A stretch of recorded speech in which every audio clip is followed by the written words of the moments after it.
ನಮಸ್ಕಾರ.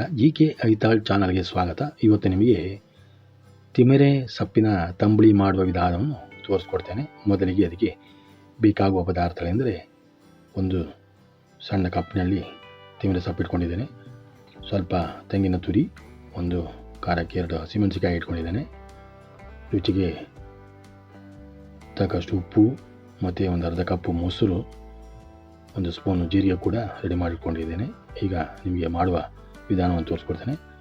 ಸಣ್ಣ ಉರಿಯಲ್ಲಿ ಒಂದು ಬಾಣಲೆ ಇಟ್ಕೊಂಡು ನಾವು ಒಂದು ತುಪ್ಪ ಹಾಕ್ಕೊಳ್ತಾ ಇದ್ದೇನೆ, ಒಂದು ಸ್ಪೂನು. ಈಗ ಅದಕ್ಕೆ ನಾವು ಜೀರಿಗೆ ಸಣ್ಣ ಉರಿಯಲ್ಲಿ ಇದು ಮಾಡ್ಕೋಬೇಕು. ಕಾಳು ಮೆಣಸು ಹಾಕ್ಕೊಂಡಿದ್ದೀನಿ. ಈಗ ಇದರ ಉರಿನ ಆಫ್ ಮಾಡ್ತಿದ್ದೇನೆ, ಗ್ಯಾಸ್ನ. ಈಗ ಅದಕ್ಕೆ ನಾನು ತಿಮರೆ ಸೊಪ್ಪನ್ನ ಹಾಕ್ಕೊಳ್ತಾ ಇದ್ದೇನೆ. ಇದು ನಾವು ಲೈಟಾಗಿ ಬಾಡಿಸ್ಕೊಂಡ್ರೆ ಸಾಕು. ಈಗ ಅದು ರೆಡಿ ಆಯಿತು ನೋಡಿ, ಇಷ್ಟು ಸಾಕು. ಈಗ ನಾನು ಅದನ್ನು ಒಂದು ಬದಿಗೆ ಇಟ್ಕೊಳ್ತಾ ಇದ್ದೇನೆ. ಈಗ ಮಾಡುವ ನಿಮಗೆ ವಿಧಾನವನ್ನು ತೋರಿಸ್ಕೊಡ್ತೇನೆ. ಮೊದಲಿಗೆ ಸಣ್ಣ ಮಿಕ್ಸಿ ಜಾರ್ನಲ್ಲಿ ತೆಂಗಿನ ತುರಿ ಹಾಕ್ಕೊಂಡಿದ್ದೇನೆ, ಖಾರಕ್ಕೆ ಒಂದೇ ಒಂದು ಹಸಿಮೆಣಸಿಗೆ ಹಾಕ್ಕೊಂಡಿದ್ದೇನೆ.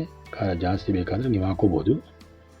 ಈಗ ನೋಡಿ, ಇದಕ್ಕೆ ಸಣ್ಣ ಉಂಡೆ ಇಂಗು ಕೂಡ ಹಾಕ್ಕೊಂಡಿದ್ದೇನೆ. ನೀವು ಬೇಕಾದ್ರೆ ಬಳಸುವಂತಾದರೆ ಬಳಸ್ಬೋದು.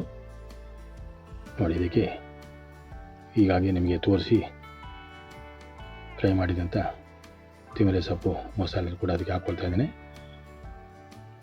ಈಗ ಅದಕ್ಕೆ ರುಚಿಗೆ ತಕ್ಕಷ್ಟು ಉಪ್ಪನ್ನು ಕೂಡ ಹಾಕ್ಕೊಂಡಿದ್ದೇನೆ. ಈಗ ಸ್ವಲ್ಪ ನೀರನ್ನು ಕೂಡ ಹಾಕ್ಕೊಳ್ತಾ ಇದ್ದೇನೆ.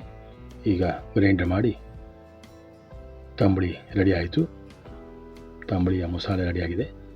ಇದಕ್ಕೆ ನಾವು ಸ್ವಲ್ಪ ಮಿಕ್ಸಿಗೆ ಸ್ವಲ್ಪ ಕೂಡ ನೀರನ್ನು ಹಾಕ್ಕೊಂಡು ಕಲಸಿ ಅದಕ್ಕೆ ಹಾಕ್ಕೊಳ್ತಿದ್ದೇನೆ.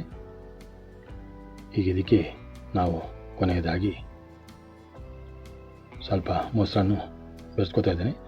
ಇದು ಅನ್ನಕ್ಕೆ ಈ ಬಿಸಿಲು ಕಾಲದಲ್ಲಿ ಭಾಳ ಒಳ್ಳೆಯದಾಗ್ತದೆ. ಅನ್ನದಲ್ಲಿ ಕಲಿಸ್ತಿದ್ದಕ್ಕೆ ಹೊಟ್ಟೆ ಉರಿಯೆಲ್ಲ ಒಳ್ಳೆಯದಾಗ್ತದೆ.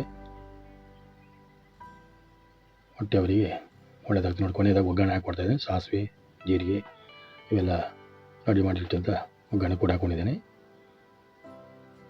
ನೋಡಿ, ಲೈಕ್ ಮಾಡಿ, ಶೇರ್ ಮಾಡಿ, ಕಮೆಂಟಲ್ಲಿ ತಿಳಿಸಿ. ನಮ್ಮ ಚಾನಲ್ನ ಸಬ್ಸ್ಕ್ರೈಬ್ ಮಾಡಿ. ಎಲ್ಲರಿಗೂ ನಮಸ್ಕಾರ.